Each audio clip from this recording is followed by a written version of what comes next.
selamat sore semua, dapat petunjuknya. Karena aku ini seorang monoteisme ataupun meyakini Tuhan ada cuma satu. Jadi bagiku Tuhan satu yang berbeda-beda itu manusianya, beda agamanya, beda sukunya, beda warna kulitnya.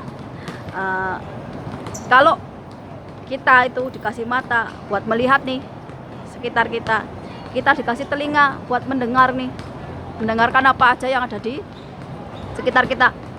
Kita dikasih otak buat berpikir, kita dikasihkan tubuh buat wirawiri ke sana kemari, atau kita bisa menyentuh ciptaan Tuhan lainnya. Dan kita dikasih hati nih buat punya empati atau belas kasih ke orang lain. Dan kalau kita punya otak itu, kita kan disuruh mikir nih, disuruh belajar.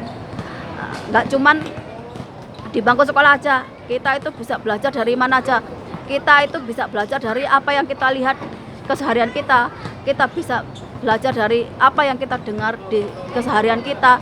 Kita itu bisa merasakan apa aja yang ada di sekitar kita. Di mana tubuh kita melangkah, ya di situ pelajaran. Kalau mata, telinga, bibir, kita mungkin belajar bisa di sekolah dimanapun, tapi otak itu bisa belajar di mana aja.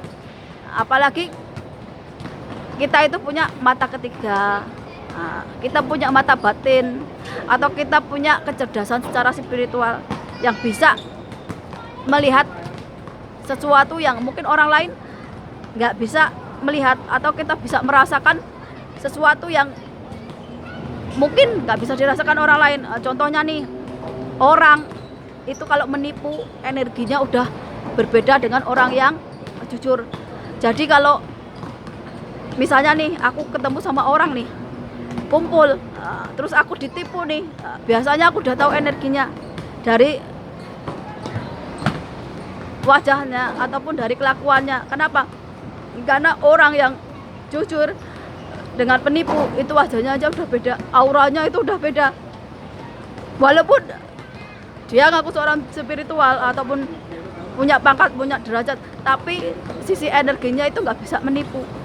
Jadi yang murni keluar dari tubuh kita itu, itulah yang bisa dibaca.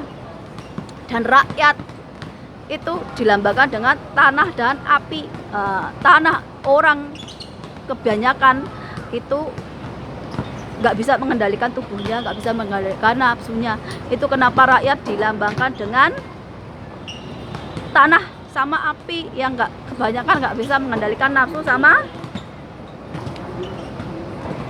tubuhnya. Jadi kalau rakyat itu begal, maling, itu karena nggak bisa mengendalikan nafsu sama badannya.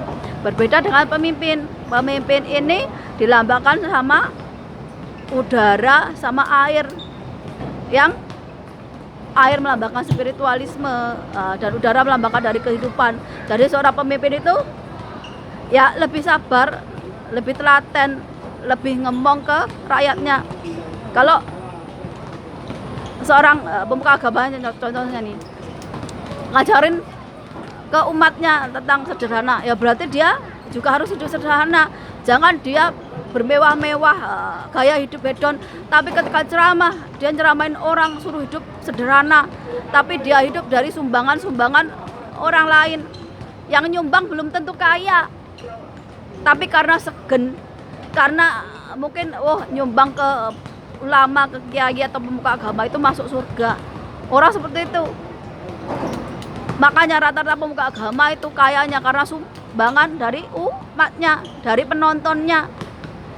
Begitu juga seorang pemimpin. Kenapa pemimpin itu disuruh sederhana? Karena dia punya rakyat nih. Rakyatnya itu nggak semuanya orang kaya, tapi ada orang yang miskin juga.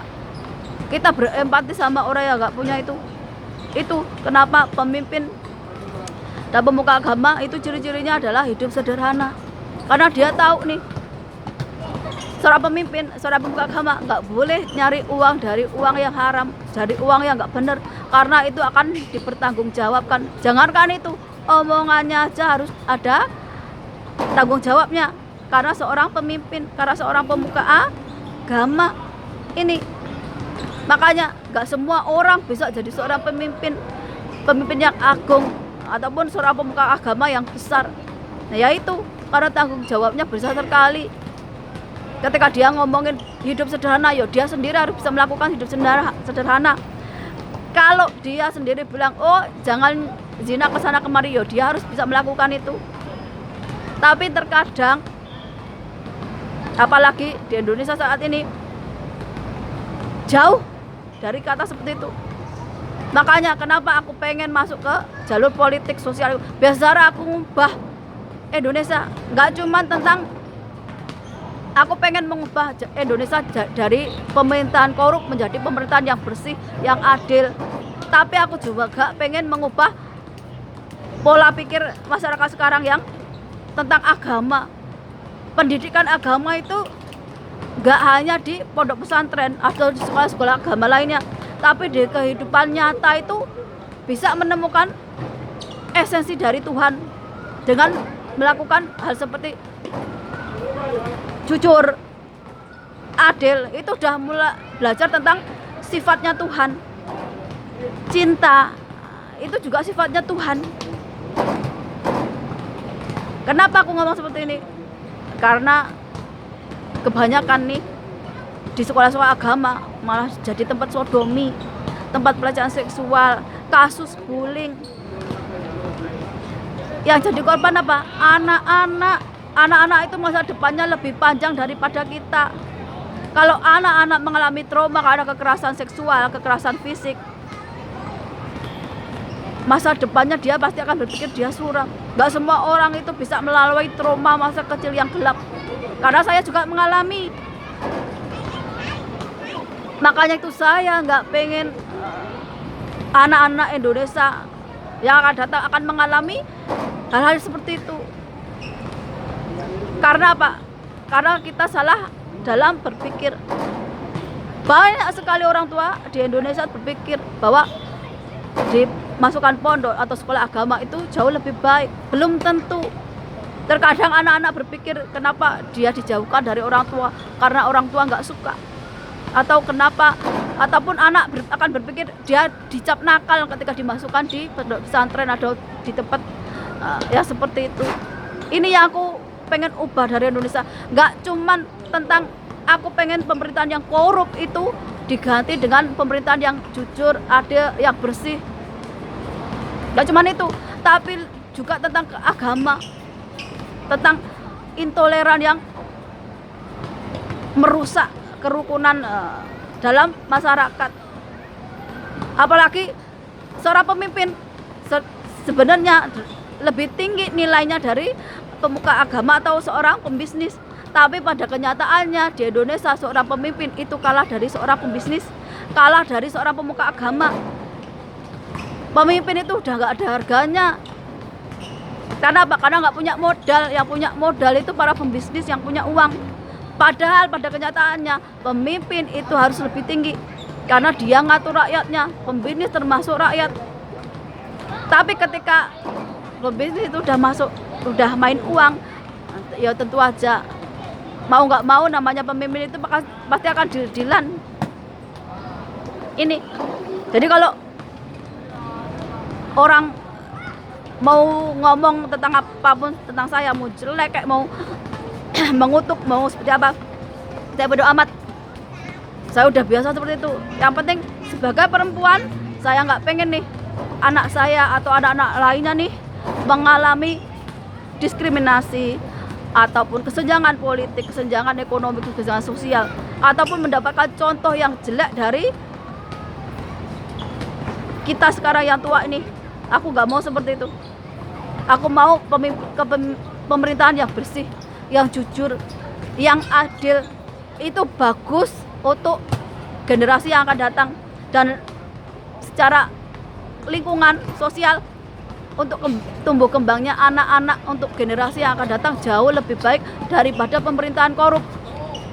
Orang boleh berbeda pendapat dengan saya. Karena apa?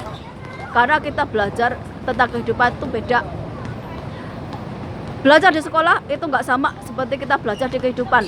Kita dikasih otak untuk belajar, dan belajar itu nggak hanya di sekolah, tapi di sosial, di masyarakat kita juga bisa belajar ini.